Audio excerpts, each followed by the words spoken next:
दोस्तों आज हम फंडामेंटल एनालिसिस करेंगे और इसमें किस तरीके से आप चेक कर सकते हैं कि बेस्ट कंपनी कौन सी है और उसमें अधिकतर आप चेक करके ही इन्वेस्ट करें, क्योंकि फंडामेंटल बहुत ज़रूरी है। इससे हमको कंपनी की एनालिसिस करने का मौका मिलता है और अच्छी कंपनी के स्टॉक बाई करने की अपॉर्चुनिटी मिलती है।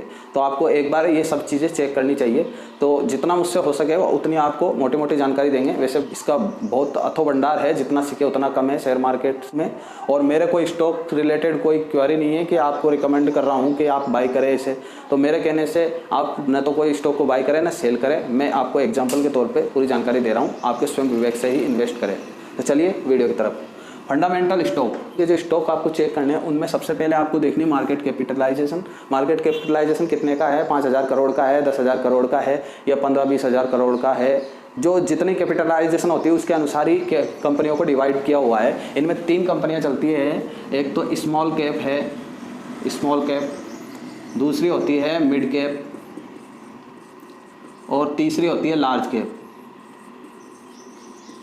ये 3 कंपनियां होती हैं, उनके आधार पे कंपनी के स्टॉक की रेट होती है। स्मॉल कैप में आपके पेनी स्टॉक आते हैं, जो मैंने पिछले वीडियो में आपको समझा दिया है और वो वीडियो आप देख सकते हो। और अगर आपने आप स्टॉक का अकाउंट नहीं खुलाया है तो डीमेट खाता वहाँ पर भी आप लिंक में डिस्क्रिप्शन में दे दूंगा, वहाँ पर से जाके आप ओपन करवा सकते हैं। तो स्मॉल कैप कंपनी में पेनी स्टॉक कंपनियाँ आती हैं और ये कहीं ना कहीं इनको कुछ ना कुछ मुसीबत या कोई परेशानी आई है, उस वजह से ये स्मॉल कैप कंपनी हो गई है। और जो नई कंपनियां ओपन हुई है और उनका फंडामेंटल भी अच्छे हैं और आगे उसके पास स्पेशल मोड है और वो आगे ग्रोथ कर सकती है, तो इस तरीके की कंपनियों में भी स्मॉल कैप में इन्वेस्ट किया जा सकता है। उसके बाद होती है मिड कैप, जो स्मॉल कैप से जस्ट बड़ी होती है और इनमें रिस्क स्मॉल कैप्स की अपेक्षा कम होती है और इनको हम खरीदते हैं तो इसमें 50-50 चांस होता है।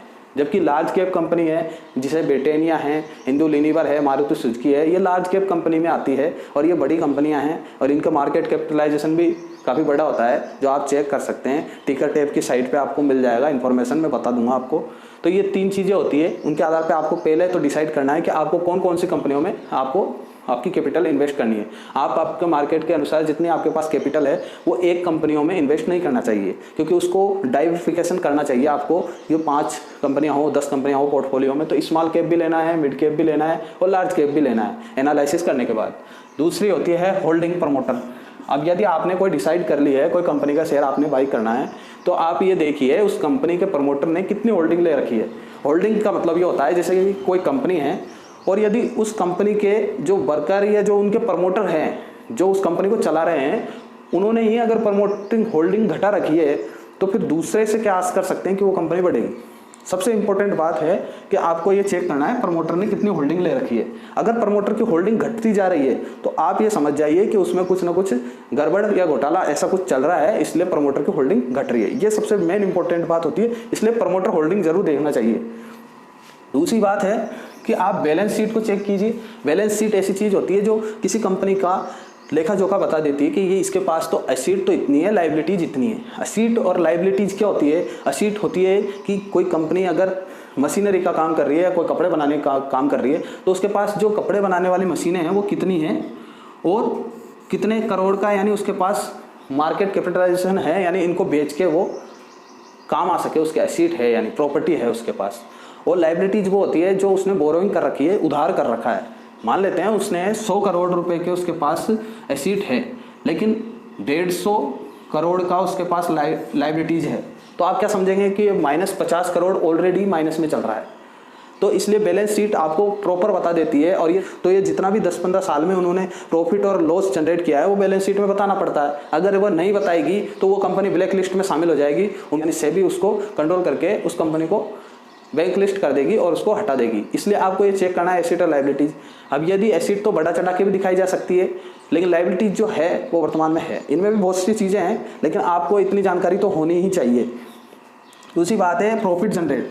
सबसे मेन इंपॉर्टेंट बात है, शेयर की प्राइस तब बढ़ेगी जब उसका 5-10 साल से प्रॉफिट चला आ रहा है। कहने का मतलब 100 करोड़, 200 करोड़, 500 करोड़, 1000 करोड़, जितना भी वो नेट प्रॉफिट रेवेन्यू और नेट प्रॉफिट से सबको टैक्स वगैरह कर्मचारी को सैलरी देने के बाद जो नेट प्रॉफिट, शुद्ध प्रॉफिट बच रहा है, वो इंक्रीज हो रहा है क्या नहीं हो रहा, ये आपको इंपॉर्टेंट बात ध्यान में देनी है। अगर किसी कंपनी का नेट प्रॉफिट बढ़ रहा है तो शेयर ऑटोमेटिक बढ़ेगा, फंडामेंटल से हमने चेक कर लिया है। तो टेक्निकल में भी वो आप आसानी से देख सकते हैं। टेक्निकल का वीडियो हम नेक्स्ट वीडियो में बता देंगे। फंडामेंटल या टेक्निकल एक चीज़ तो आपको तरीके से आनी चाहिए, टेक्निकल से भी आप देख के पकड़ सकते हैं आसानी से।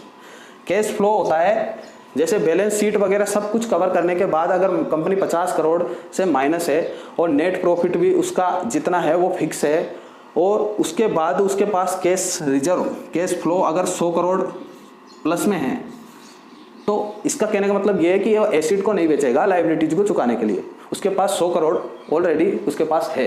तो इसलिए अगर कोई कंपनी के पास कैश रिजर्व, कैश भी अगर माइनस में है और यहाँ भी माइनस में चल रहा है, तो कंपनी पे संकट है और उसके शेयर में भी आपको फ्लैक्चुएशन मिलेगा, ये डेफिनेट है। तो इसलिए इस चीज़ की जानकारी भी आपको होनी चाहिए। और स्पेशल मोड, जो कंपनी आप खरीद रहे हैं उसके पास स्पेशल मोड है या नहीं, तो स्पेशल मोड के लिए एग्जाम्पल के तौर पर हम मानते हैं IRCTC रेलवे की है ये कंपनी, और इसके पास स्पेशल मोड है कि ट्रेन है जो सर्विस चलती है, टिकटिंग या रेलवे टिकटिंग, जो भी इनका रेवेन्यू जनरेट होता है वो कोई और नहीं करता, क्योंकि ये IRCTC खुद करती है। तो इसलिए इस कंपनी का शेयर खरीदेंगे तो इसके पास स्पेशल मोड है। ऐसी कई कंपनियां हैं जिनके पास स्पेशल मोड है और वो मार्केट कैपिटलाइजेशन में भी अच्छी है, फंडामेंटल भी मजबूत है, प्रमोटर होल्डिंग भी अच्छी है उनकी, कई चीज़ें हैं। लेकिन मेरी ये सलाह नहीं है कि आप IRCTC खरीदें या बेचें, वो आपके स्वयं डिसीजन से आपको निर्णय लेना है। इसके अलावा अगर शेयर फ्लैक्चुएशन हो रहा है ऊपर नीचे, तो उससे ही आपको प्रॉफिट नहीं होता है। शेयर में आपको डिविडेंड भी दिया जाता है, स्प्लिट भी दिया जाता है, बोनस भी दिया जाता है। ये क्या होते हैं, इनके बारे में हम नेक्स्ट वीडियो में कवर करेंगे, आपको प्रॉपर बताएंगे कि ये भी एक बेनिफिट होता है शेयर मार्केट में जो किसी को पता नहीं होता। इसलिए डिविडेंड से भी आप प्रॉफिट ले सकते हैं पर शेयर। अगर कोई कंपनी 10 रुपये के पर शेयर डिविडेंड घोषित करती है और किसी के पास 100 शेयर है, तो 1000 का तो आपका डायरेक्ट क्रेडिट हो जाएगा अकाउंट में सैलरी के रूप में। और यदि किसी कंपनी में अगर स्प्लिट कर दिया जाता है शेयर, तो कैपिटल तो आपकी वही रहेगी, लेकिन शेयर की रेट को 10 भागों में टुकड़ा कर दिया जाता है या 5 भागों में टुकड़े कर दिए जाते हैं। जैसे कि एक शेयर की रेट है 100 रुपये, यानी 1/10 का रेशियो लाया जाता है स्प्लिट का, तो एक शेयर की वैल्यू आपकी ऑटोमेटिक 10 शेयर के बराबर हो जाती है। यदि आपके पास 100 शेयर हैं और 10 का टुकड़े किए जाते हैं तो 1000 शेयर हो जाते हैं। उसके मल्टीपल आप जितना चाहे उतना शेयर की कैपिटल हो जाएगी। तो स्प्लिट होने पर आपकी रेट जो कैपिटल है वो तो उतनी ही रहेगी, लेकिन आपको फिर अगली बार जो डिविडेंड मिलता है वो कुछ ज़्यादा हो जाता है। बोनस, यदि आपको एक्स्ट्रा कोई कंपनी कुछ एक्स्ट्रा बेनिफिट करती है और वो कोई काम में नहीं लेती है पैसों को, तो वो कंपनी डिसाइड करती है हम बोनस के रूप में शेयर होल्डर को दे देते हैं। तो यदि पर शेयर आपको एक शेयर पे एक शेयर फ्री दे दिया जाता है, कभी एक शेयर पे 3 शेयर फ्री कर दिए जाते हैं, जैसे कि विप्रो में हुआ था। तो ये भी एक नेक्स्ट वीडियो में हम कवर करेंगे। तो इससे बोनस से भी आप कैपिटल को कई गुना बढ़ा सकते हैं यदि होल्डिंग लेके बैठे हुए हैं। तो बार बार बाई सेल करने से भी प्रॉफिट होता है, लेकिन इसमें कुछ ज़्यादा इन्वेस्ट करने से आपको ज़्यादा रिटर्न मिलता है।